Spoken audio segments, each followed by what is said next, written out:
Hi, welcome back to my YouTube channel. ಇವತ್ತಿನ ವಿಡಿಯೋದಲ್ಲಿ ತರಕಾರಿ ಸಾಂಬಾರು ಕ್ವಿಕ್ಕಾಗಿ ಹೇಗೆ ಮಾಡೋದು ಅಂತ ತೋರಿಸ್ತಾ ಇದ್ದೀನಿ. ಹಾಗೆ ಈ ವಿಡಿಯೋದಲ್ಲಿ ನಾನು ಹೇಳೋ ಟಿಪ್ಸು ನಿಮ್ಗೆ ಇಷ್ಟ ಆದರೆ ಖಂಡಿತ ಒಂದು ಲೈಕ್ ಮಾಡಿ ಅಂತ ಹೇಳ್ತಾ ತಡ ಮಾಡೋದು ಬೇಡ, ಬನ್ನಿ ವಿಡಿಯೋ ಸ್ಟಾರ್ಟ್ ಮಾಡೋಣ.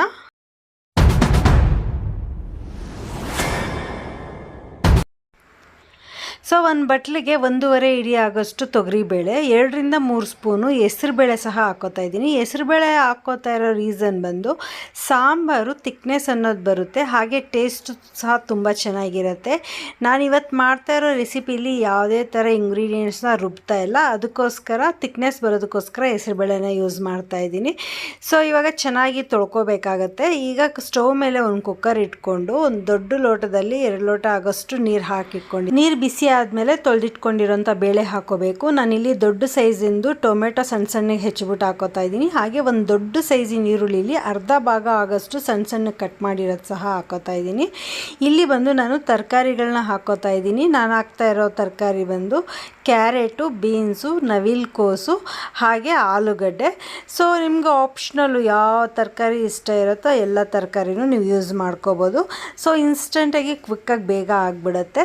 ರುಚಿಗೆ ನೋಡ್ಕೊಂಡು ಉಪ್ಪು ಹಾಕ್ಕೊಳ್ಳಿ. ಹಾಗೆ ಸ್ವಲ್ಪ ಅರಿಶಿನ ಪುಡಿ ಸಹ ಹಾಕ್ಕೊಂಡು ಒಂದ್ಸರಿ ಮಿಕ್ಸ್ ಮಾಡಿ ಕೊಡೋಣ. ಈಗ ಲಿಡ್ ಕ್ಲೋಸ್ ಮಾಡಿ ನಾನು ಇಲ್ಲಿ ಜಸ್ಟ್ ಒಂದೇ ವಿಷಲ್ ಬರೆಸ್ಕೋತೀನಿ. ಡಿಪೆಂಡ್ಸ್ ಕುಕ್ಕರು, ಹಾಗೆ ನಿಮ್ಮ ಮನೇಲಿ ಕುಕ್ಕರ್ ನಿಮ್ಗೆ ಗೊತ್ತೇ ಇರುತ್ತೆ ಬೇಳೆ ಎಷ್ಟಕ್ಕೆ ಬೇಯುತ್ತೆ ಅಂತ ಅಂದ್ಬಿಟ್ಟು ನಾನು ಯಾವಾಗೂ ಕಾಮನ್ನಾಗಿ ಒಂದೇ ವಿಷಲ್ ಹಾಕ್ಸ್ತೀನಿ. ಸೊ ಒಂದು ವಿಷಲ್ಗೆ ತುಂಬ ಚೆನ್ನಾಗಿ ಬೇಳೆ ಎಲ್ಲ ಬೆಂದಿರುತ್ತೆ, ಹಾಗೆ ತರಕಾರಿನೂ ಪರ್ಫೆಕ್ಟಾಗಿ ಬೆಂದಿರುತ್ತೆ. ತುಂಬ ಜಾಸ್ತಿ ಏನು ಬೆಂದೋಗಿರಲ್ಲ ತರಕಾರಿ, ಯಾಕಂದರೆ ಬಾಯಿಗೂ ನಂಚ್ಕೊಳಕ್ಕೆ ಸಿಗಬೇಕಲ್ಲ ತರಕಾರಿ. ಸೊ ಈ ರೀತಿ ಮಸಿಬೇಕಾಗತ್ತೆ. ನೀವು ಮಸಿಯೋಕೋಲಿಂದ ಸಹ ಮಸಿಬೋದು. ನಾನು ಜಸ್ಟ್ ಸೌಟಲ್ಲೇ ತುಂಬ ಚೆನ್ನಾಗಿ ನುಣ್ಣಗೆ ಬೆಂದೋಗಿದೆ ಬೇಳೆ, ಅದಕ್ಕೋಸ್ಕರ ಸೌಟಲ್ಲೇ ಈ ಥರ ಮಸ್ಕೋತಾ ಇದ್ದೀನಿ. ಈಗ ಇದಕ್ಕೆ ನೀರು ಎಷ್ಟು ಬೇಕೋ ಅಷ್ಟು ಇವಾಗ ನಾವು ಹಾಕ್ಕೋಬೇಕಾಗತ್ತೆ. ಸೊ ಅದಕ್ಕೂ ಮುಂಚೆ ಇದಕ್ಕೆ ಸ್ಪೈಸಸ್ ಹಾಕ್ಬಿಡೋಣ. ನಾನಿಲ್ಲಿ ಅರ್ಧ ಸ್ಪೂನ್ ಆಗೋಷ್ಟು ಧನಿಯಾ ಪುಡಿ, ಹಾಗೆ 1.5 ಸ್ಪೂನ್ ಆಗೋಷ್ಟು ಸಾಂಬಾರು ಪುಡಿ ಹಾಕೋತಾ ಇದ್ದೀನಿ. ನಾರ್ಮಲಾಗಿ ಸಾಂಬಾರು ಪುಡಿ ಯೂಸ್ ಮಾಡ್ತೀವಲ್ಲ ಸಾಂಬಾರುಗಳಿಗೆ, ಅದೇ ಪುಡಿನೇ. ಹಾಗೆ ಖಾರದ ಪುಡಿ ಸಹ 1 ಸ್ಪೂನ್ ಹಾಕ್ಕೊಂಡು ನೀರೀಗ ಎಷ್ಟು ಬೇಕೋ ಅಷ್ಟು ಹಾಕ್ಕೋತೀನಿ. ನಿಮಗೆ ತುಂಬ ತಿಕ್ಕಾಗಿ ಬೇಕು ಅಂದರೆ ಸ್ವಲ್ಪ ನೀರು ಹಾಕ್ಕೊಳ್ಳಿ. ಬರೀ ಅನ್ನಕ್ಕೆ ಮಾತ್ರ ತಿಂತೀರಾ ಅಂದರೆ ಸ್ವಲ್ಪ ತೆಳ್ಳಕ್ಕಿದ್ರೂ ಓಕೆನಾ. ನಾನಿಲ್ಲಿ ನೀರು ಸಾಂಬಾರು ಥರ ಮಾಡ್ತಾಯಿದ್ದೀನಿ.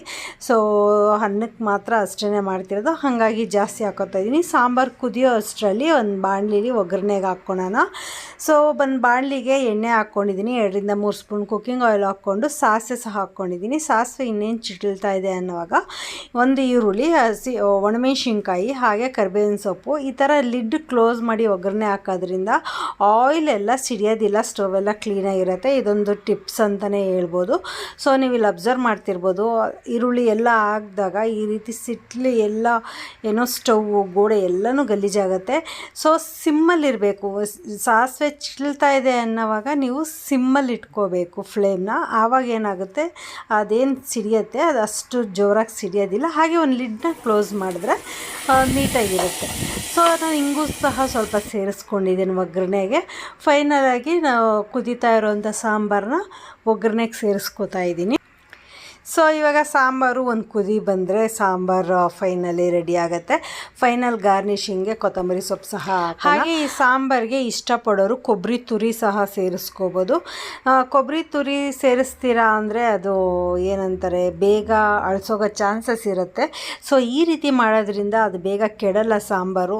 ನೀವು 2 ಡೇಸ್ ಸಹ ಇಟ್ಕೊಂಡು ತಿನ್ಬೋದು. ಫ್ರೆಶಾಗೆ ಮಾಡ್ಕೊಂಡು ತಿನ್ನಿ, ಹೇಳ್ತಿದ್ದೀನಿ ಅಷ್ಟೇ. ಬ್ಯಾಚುಲರ್ಸ್ಗೆಲ್ಲ ತುಂಬ ಯೂಸ್ಫುಲ್ ರೆಸಿಪಿ. ವಿಡಿಯೋ ಇಷ್ಟ ಆದರೆ ಲೈಕ್ ಮಾಡಿ, ಸಬ್ಸ್ಕ್ರೈಬ್ ಮಾಡ್ಕೊಳ್ಳಿ. ನೆಕ್ಸ್ಟ್ ವಿಡಿಯೋ ಬರೋವರೆಗೂ ವಾಚ್ ಮಾಡ್ತಾಯಿರಿ ಅಂತ ಹೇಳ್ತಾ ಬಾಯ್.